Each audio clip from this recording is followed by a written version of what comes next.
Madam Chair, Councilor Romero, we are live. Thank you. At 5:04, I'm calling to order the Finance Committee for today, November 10th. If we could get a roll call, please, Director Oster. Certainly, Madam Chair. Councillor Cassett. Here. Councillor Lindell. Councillor Faulkner. Here. Councillor Lee Garcia is on Zoom, I believe. Have we promoted him? Oh, there he is. I'm here. Great. Chair Romero Worth. I'm here. Madam Chair, you have a quorum. Okay, we are on to approval of the agenda. I believe there's an item that we need to take off because it hasn't been introduced yet at the governing body meeting. Director Oster, what letter was that? R? Madam Chair, it is item R, which is the legislative priorities resolution, and that will be coming to finance on December 8th. Right. Okay. And so we just need to remove that from tonight's. Right, and it'll be introduced Wednesday night, and then it'll make its way through committees. So are there any other changes to the agenda this evening? No, Madam Chair. Is there a motion? Approve as amended. Second. We have a motion and a second to approve the agenda as amended, and we'll have to do a roll call because we have a counselor on Zoom. Councillor Cassett. Yes. Councillor Lindell. Councillor Faulkner. Yes. Councillor Lee Garcia. Yes. Chair Romero Worth. Yes. Motion passes. Thank you. All right, next to the consent agenda, I do not believe anything has been pulled. That is correct, Madam Chair. Is there anything the committee is interested, or is there a motion? Second. We have a motion and a second to approve the consent agenda. Again, we need a roll call, please. Madam Chair, Councillor Cassett, Yes. Councillor Lindell, Councillor Faulkner, Yes. Councillor Lee Garcia, Yes. Chair Romero Worth. Yes. Motion passes. Terrific. All right, now we are on to presentations. We have two this evening, pretty light agenda, actually. And our first agenda, our first item on presentations, I'll go to you, Director Oster. I believe we're going to do staff recognition.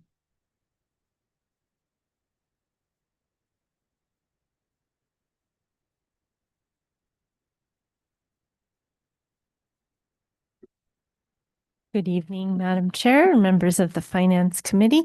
It is my pleasure tonight to recognize Patrick Lucero of the Finance Department.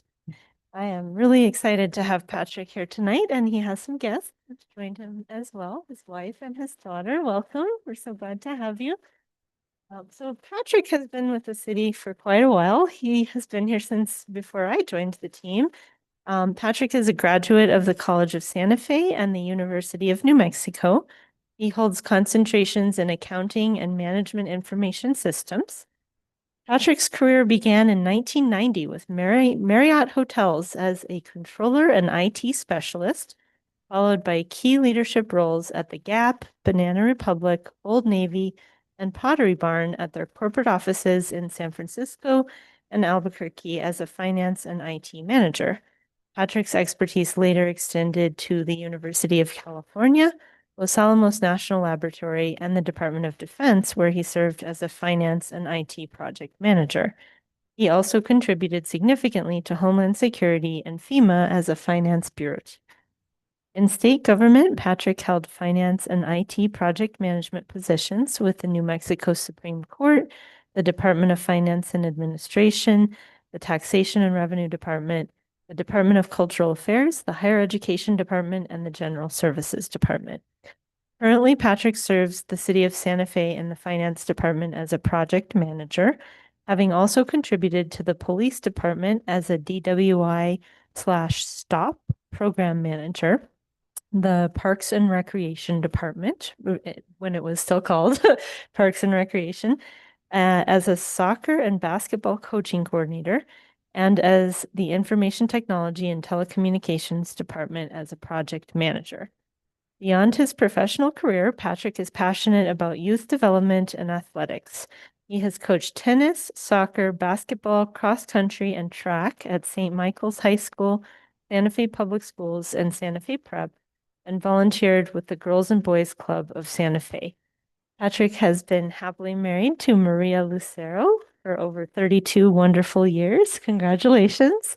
Together, they have 3 adult children, Sonia, Lauren, and Jared. Sonia is here with us tonight.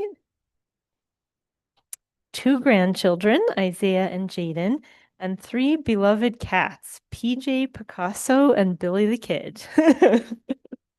Patrick has most enjoyed his employment with the City of Santa Fe and would like to graciously thank the governing body and City Council, department leadership, and most especially the dynamic finance team for all their support, shared knowledge, and collaborative efforts. So in addition to Patrick's bio, I wanted to share a little bit about my personal experience working with Patrick.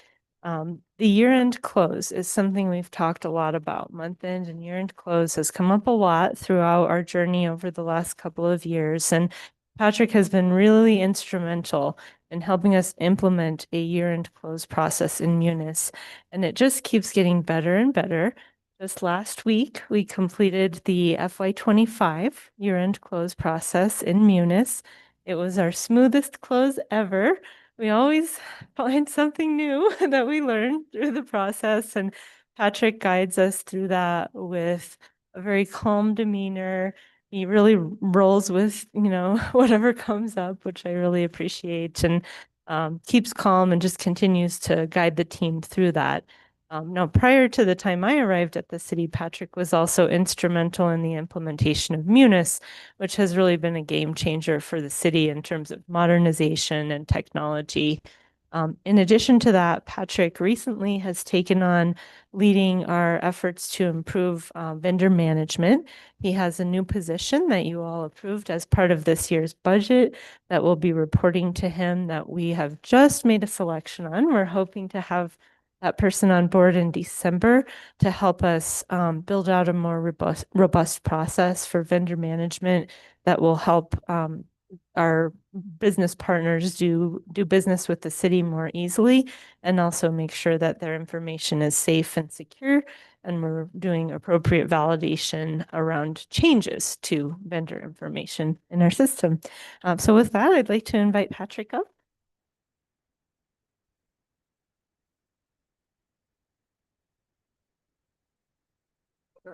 I'd like to thank, of course, Emily Oster. It's been a pleasure working with her. I'd like to thank department heads.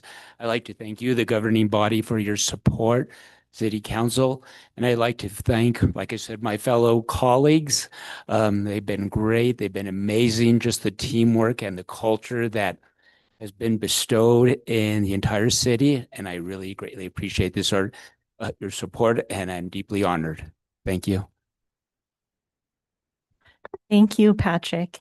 And it is my pleasure to present you with this certificate of appreciation, which says the following award is given to Patrick A. Lucero in appreciation for performance, service, and dedication to the City of Santa Fe Finance Department. Thank you so much, Patrick, and congratulations.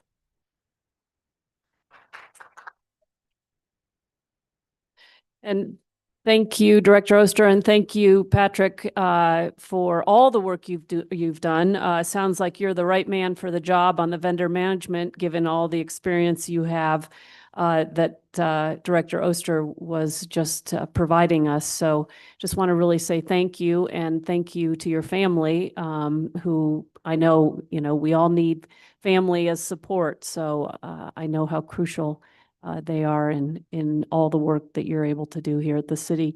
I think we have other counselors, Councilor Faulkner, then Councilor Lindell, Councilor Cassett. We'll just go down the row. So congrats. Hey, Patrick, I'm super happy that you are an alumni from the College of Santa Fe, as am I. And I just appreciate anytime you see someone who goes above and beyond. I think it's important we recognize them. And so I just want to say thank you for everything you've done, and continue the great work. Councilor Lindell. Sure. Well, I always like seeing you and the family around town, out at all the events, and having a good time. I think that it's always special to see all of you. Thank you for the work. That goes without saying, but thank you for the way that you're in the community as a family, and setting a terrific example for all of us. I really appreciate it. Counselor Cassett.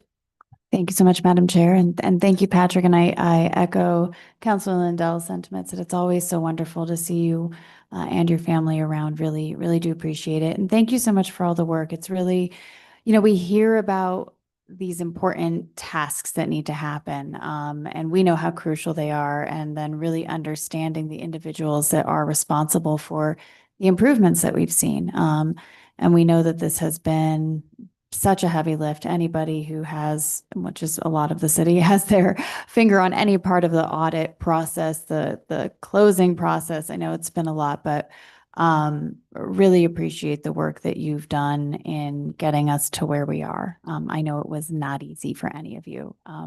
And I always just want to appreciate you always have such a calm demeanor. I always, you just are always so nice and calm every time I see you. I really appreciate that. We need that sometimes. So thank you for that as well. Thank you. Counselor Lee Garcia. I can't tell if your hand is up or not. Yeah, I'll say something.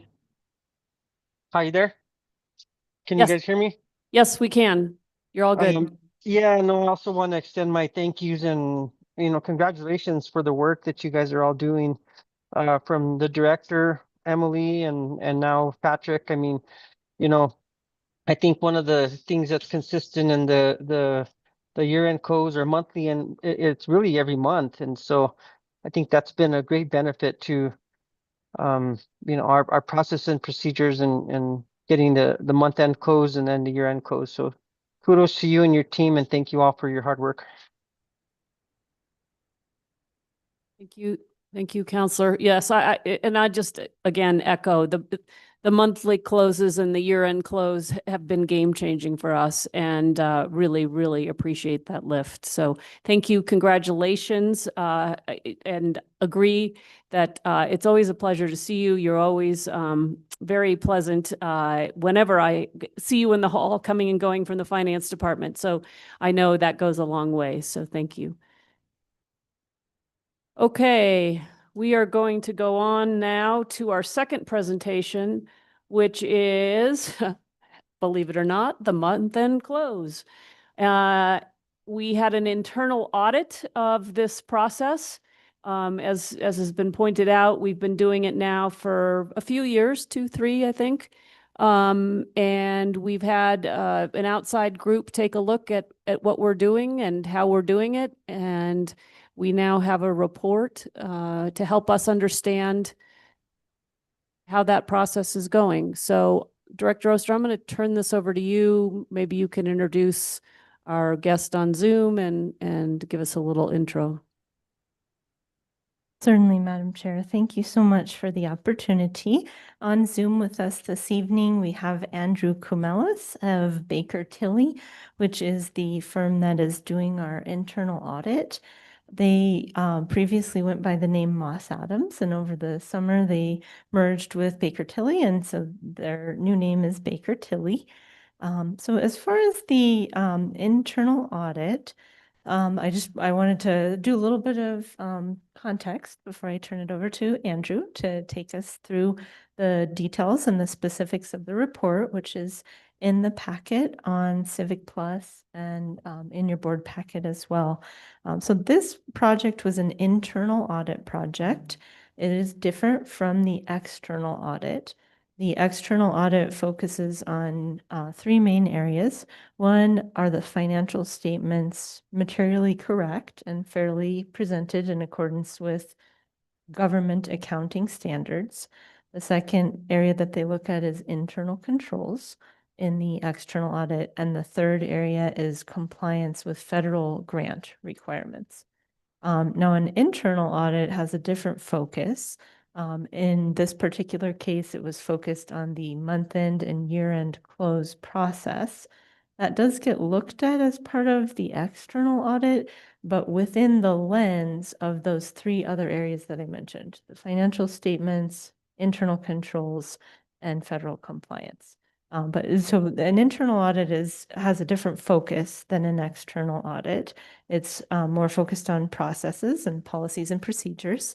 So one thing that I wanted to note with regard to the month-end and year-end close audit is that, we worked very collaboratively with Baker Tilly and really appreciated the opportunity to go back and forth. I think the recommendations and the observations from the report are fair, and I think they're accurate. One thing that I really take away from the report is that Baker Tilly looked at our process that we're using for month-end and year-end close, and we were able to talk them through what we do and show them what we do, but we are not yet at the point where we've developed written documentation for those processes. So you'll see that come up as one of the recommendations that Andrew will take you through. And I agree with that. I think we need to invest time and energy into documenting the process. And I am reassured that Baker Tilly, through their evaluation, didn't have major concerns or issues with the process itself, as we described it. The main issue that came up was documentation. Let's see. The other thing that I wanted to note quickly before we dive into the detail of the report, in one of the findings, there is mention of a disaster recovery plan. And it talks about how we were unable to produce documentation of a tabletop exercise related to disaster recovery.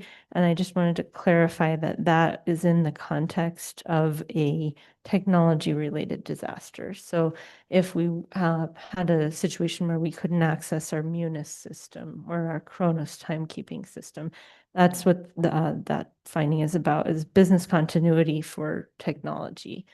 So that would be different from a tabletop exercise for something like a wildfire evacuation or something like that. So so those are a couple of my observations on the report. I really appreciated, like I said, the opportunity to work with Andrew and the team at Baker Tilly on this project. So with that, I think I'll turn it over to Andrew to dive into the specifics. All right. Thanks, Emily. Can you all hear me? Yes, we Yes, can. thank you. Thanks for being here tonight. My pleasure. My pleasure. Thanks for the intro, Emily. My name is Andrew Kamala, Senior Manager here at Baker Tilly. And great timing with the recognition to Patrick. Obviously, within our report, his efforts and the rest of the finance team's efforts are evident with the lack of findings in our report. So let me go ahead and share my screen and we can walk through this executive summary together. All right.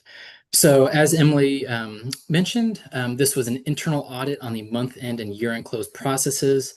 So we looked at key controls within those processes, looked for areas where we could recommend improvements, and anywhere we could enhance the overall integrity and reliability of the city's financial closing procedures. And as Emily mentioned, and as you all are aware, the city has made great strides in this area over the past couple of years. And that was evidenced in our report and in our testing. You'll see throughout our report, the findings mostly pertain to documentation, as Emily alluded to. For the most part, the actual processes that we observed, we didn't identify any issues with those. It's more just documenting them. So when folks happen to retire or leave their relationship with the city, the next folks that come in can continue to keep this process moving forward. So let's jump down into those findings. So the first one that Emily mentioned is the lack of the policies and procedures. So the city has not developed these written policies and procedures yet for the month-end and year-end processes. But as I mentioned, the actual processes are in place. It's just a matter of documenting them via policies and procedures. For number two, lack of formal review process and documentation. There were only 2 items that we reviewed during our testing that did not have formal documentation of like a manager or supervisor review. We discussed those with Emily and team, and they concurred with them. And I think we had about maybe 10 to 12 different reconciliations or reports that we looked at. And these were the only 2 that we saw that didn't have a formal signature, formal written approval, email approval, anything to document that the manager or supervisor reviewed the preparer's work. And then the last finding, which Emily also alluded to, pertains to that missing documentation for that tabletop exercise. Overall, in the grand scheme of things, this is a very low risk. It sounds like that tabletop exercise did happen. There just wasn't documentation to show that it did happen, and that the review took place during that disaster recovery testing. With that, some commendations here. Emily and team were very communicative with us, very great to work with, and also demonstrated a willingness to change. And we appreciate their efforts in providing the documents required to help us provide a comprehensive review of this area. And with that, I am happy to take any questions or comments. Thank you for going over the executive summary with us. I do think this is overall very good news on a new process. We've just started doing this. It has been absolutely critical to getting the audits in on time. It's critical to getting accurate financial statements. So the fact that the process, what we're doing there's nothing that's been flagged here as being left out or being inappropriate in some way, I think we should take a victory lap on that. And then, as always, there are things that we can improve on, and you have given us sort of the roadmap of what needs to get done as we continue to do this process. And so I really appreciate the fact that we did an internal audit on this, especially while it's new and before habits get ingrained, that we have somebody look at it and make sure that we're doing it right, and so we get it right. So I really appreciate the work, and I appreciate this audit. The audit committee also reviewed these findings. Am I correct on that? Yes, Madam Chair, at their meeting on October 23rd, the report was presented to the audit committee, and they recommended some minor changes, clarifications in wording, and then recommended that it move forward to the finance committee. Okay. And under our ordinance, I believe these internal audits the ordinance says they're to be reviewed by the finance committee after the audit committee. And then we are taking an extra step of presenting this Wednesday night at the governing body meeting as well, just so everybody has the same information, correct? Madam Chair, yes, that is correct. Okay, terrific. So Finance Committee, you'll hear this again. Sorry about that. But questions, comments, thoughts? Councillor Lee Garcia, I don't know if your hand's up. Doesn't have to be, just checking on you. Okay, you're good. All right. Well, again, thank you for the work. I think this was an important review, and I appreciate what you've done to guide us in how we can continue to make this a great process. So thank you. My pleasure. All right, with that, we will go get there. We are going now to matters from staff. Madam Chair, I do not have any matters tonight. Okay, matters from the committee. Councillor Faulkner. Toy Drive, Toy Drive, Toy Drive, Toy Drive, Toy Drive, and La Posada. At first I thought you said Tory Drive. Toy Drive. Okay, got it. All right.